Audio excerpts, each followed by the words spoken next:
Kursus Persijilan Kemahiran Malaysia yang dilaksanakan oleh Infra ni adalah satu kursus yang terbaik.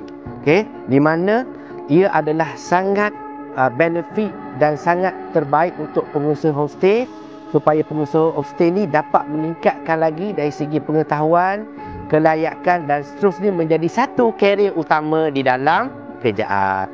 Jadi saya melihat kursus ni adalah sangat signifikan kepada pengusaha-pengusaha homestay sebenarnya.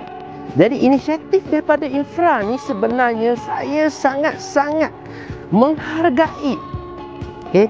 Dan dalam masa yang sama Infra sanggup sanggup untuk menyediakan bajet, menyediakan fasiliti, menguruskan sehingga pengusaha homestay ini dapat Persijilan Kemahiran Malaysia, sekaligus dapat membuktikan bahawasanya pengusaha ini mempunyai kelayakan Persijilan Kemahiran Malaysia, yang mana ini penting sebenarnya.